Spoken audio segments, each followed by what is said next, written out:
గౌరవ ముఖ్యమంత్రి శ్రీ నారా చంద్రబాబు నాయుడు గారికి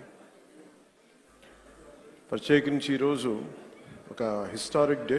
అసెంబ్లీలో కొన్ని దశాబ్దాల పోరాటం తర్వాత వర్గీకరణని ఈరోజు చాలా విజయవంతంగా బిల్లుని ప్రవేశపెట్టి దాన్ని సాధించిన ఘనత గౌరవ ముఖ్యమంత్రి శ్రీ నారా చంద్రబాబు నాయుడు గారు. అలాంటి సక్సెస్ఫుల్ రోజున ఈ రోజున శాసనసభ్యులందరూ ఈ క్రీడా సమ్మేళనం తాలూకు మన ప్రైజ్ డిస్ట్రిబ్యూషన్ కానీ అలాగే ముఖ్యంగా ఈ కల్చర్ ప్రోగ్రామ్ చూస్తే నాకు నేను చేసిన గబ్బర్ సింగ్ సినిమాలో నా పోలీస్ స్టేషన్ సీన్కి వచ్చింది. చచ్చిపోయాను నిన్న. అంటే నేను ఎప్పుడు నా లైఫ్లో ఇన్ని దశాబ్దాలు అంటే మనకు కొంచెం మన అసెంబ్లీలో ఇన్ని దశాబ్దాలుగా ముఖ్యమంత్రి గారిని మన నారా చంద్రబాబు నాయుడు గారిని చూస్తున్నప్పుడు ఎప్పుడు ఆయన ముఖం ఇంత నవ్వుగా నేను నా జీవితంలో మనం ఎవరూ చూడలేదు. అసలు ఎప్పుడు అంటే అంటే నవ్వే పరిస్థితులు ఉండవు. ప్రత్యేకించి ఇందాక మన గౌరవ శాసనసభ్యులందరూ కల్చరల్ ప్రోగ్రామ్స్ చేస్తూ ఉంటే ఒక నియోజకవర్గాన్ని బాధ్యత మోసే ఎమ్మెల్యేకి ఇన్ని బాధ్యతలు ఉంటే 175 నియోజకవర్గాలు ఆల్మోస్ట్ ఒక ఇన్ని పార్లమెంట్లు 25 పార్లమెంట్లు ఒక రాష్ట్రం ఇన్ని కోట్ల మంది జనం బాధ్యత మోసే వ్యక్తి నవ్వు రావడం అనేది ఉండదు. ఎప్పుడు లోపల ఎలా చేయాలి సమస్యను ఉంటుంది. అలాంటి వ్యక్తికి మీరు అలాంటి బలమైన నాయకుడికి మీరు నవ్వు కలిగించినందుకు మనస్ఫూర్తిగా మీకు చేతులెత్తి నమస్కరిస్తున్నాను. ఒక సింపుల్గా చెప్పాలంటే మీరు చేసిన performance simple I can say wow. అసలు ఎంత ఆనందాన్ని ఇచ్చిందంటే నేను మర్చిపోయాను. నేను అసలు అంటే నేను ఇంటికి వెళ్ళి కూడా కొన్ని రోజులు నవ్వుకునే పరిస్థితి ఉంది నాకు. అంటే ఇది ఎంత అంటే ఇది మన ఒక్కళ్ళకి ఆనందం కాదు. ఇది శాసనసభ్యులు అంటే ఎప్పుడు వ్యక్తిగత కక్షలు, గొడవలు, అరుపులు, కేకలు అన్న సంస్కృతి గత 5 సంవత్సరాలుగా చూసాం. అలాంటిది మనందరం విభిన్నమైన పార్టీలకు చెందిన వాళ్ళం, అందరం కలిపి ఎన్డీఏ కూటమి.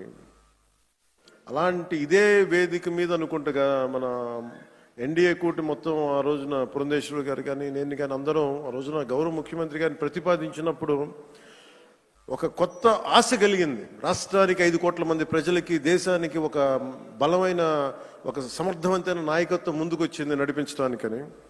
ఈ రోజున సమర్థవంతమైన నాయకత్వమే కాదు, ఆనందాన్ని పంచే నాయకత్వం కూడా శ్రీ నారా చంద్రబాబు నాయుడు గారిలో చూసాం. అసలు ఇలాంటి వేడుకని ముందుకు తీసుకెళ్లిన వ్యక్తి సహజంగానే ఆయనలో ఉండే ఒక గ్రేట్ హ్యూమర్ ఉంటుంది, హాస్యశీలి.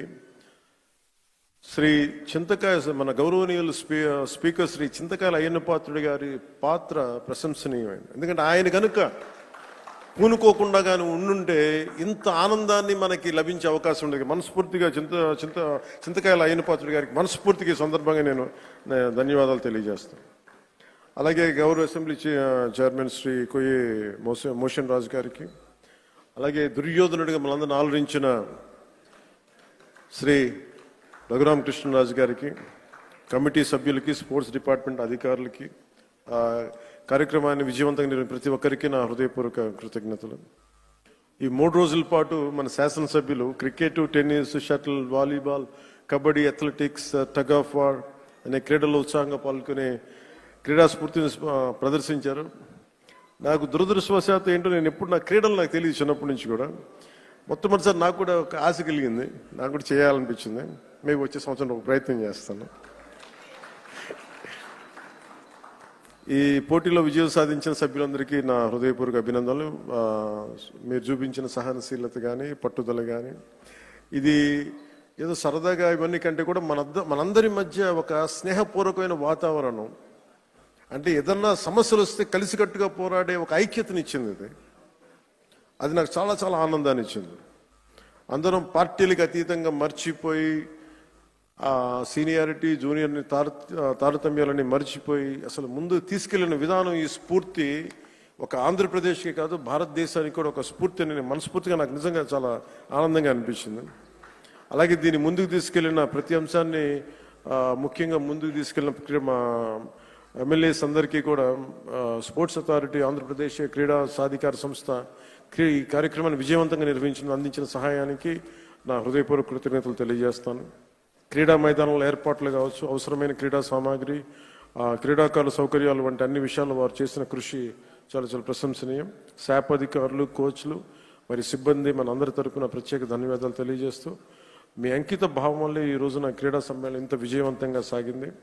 ఈ సమ్మేళనాన్ని విజయవంతం చేసిన ప్రతి ఒక్కరికి నా మనస్ఫూర్తిగా అభినందనలు తెలియజేస్తూ, ఈ పోటీలో పాల్గొన్న ప్రతి ఒక్కరికి నా ప్రగాఢ అభినందనలు తెలియజేస్తూ, విజేతలకు మరొకమారు శుభాకాంక్షలు తెలియజేస్తూ, మనందరం ఈ స్ఫూర్తిని, ఈ ఆనందాన్ని ముందుకు తీసుకెళ్తూ ఈ ప్రజా సంక్షేమం కోసం, ఆంధ్రప్రదేశ్ అభివృద్ధి కోసం గౌరవ ముఖ్యమంత్రి గారి స్వర్ణాంధ్రప్రదేశ్ 2047 దిశగా అందరం అడుగులు వేయాలని, ఈ కనీసం నేను ప్రతిసారి పదే పదే చెప్తాను, ఈ ఆనందం కనీసం స్థిరత్వం ఇవ్వాల్సిన ఆనందం, కేవలం మనం ఈ రోజున ఆనందంగా ఉండటమే కాదు, ఈ ఆనందాన్ని వచ్చే కనీసం 1.5 దశాబ్దం పాటు మనందరం కృషి చేసి ముందుకు తీసుకెళ్తే తప్ప ఈ గాడి తప్పిన ఈ రాష్ట్రాన్ని గాడి పెట్టాలంటే కనీసం 15 సంవత్సరాలు కనీసం పనిచేయాలి.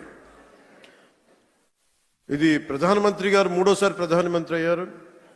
అలాగే ఆయన 3 పర్యాలు నేను ముఖ్యమంత్రిగా చూడాలి నాకు మనస్ఫూర్తిగా నాకు ఆశయం, కోరిక కూడా.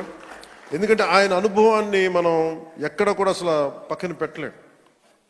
సో ఆయన దగ్గర నేను మనస్ఫూర్తిగా ఈరోజు మరోమారు గౌరవ సభ్యులందరి తరపు నేను ముందు చెప్తున్నాను, ఆయన దగ్గర నుంచి నేర్చుకోవడానికి కానీ, ఆయన కింద పని చేయడానికి కానీ నేను అనుక్షణం ఎప్పుడు సంసిద్ధంగా ఉంటానని తెలియజేసుకుంటూ, నాకు ఈ అవకాశాన్ని ఇచ్చిన ప్రతి ఒక్కరికి ధన్యవాదాలు తెలియజేసుకుంటూ, ముఖ్యంగా మీరు ఇంటికి వెళ్ళేటప్పుడు మీరు చాలా అనుభవాలు తీసుకెళ్తున్నాను.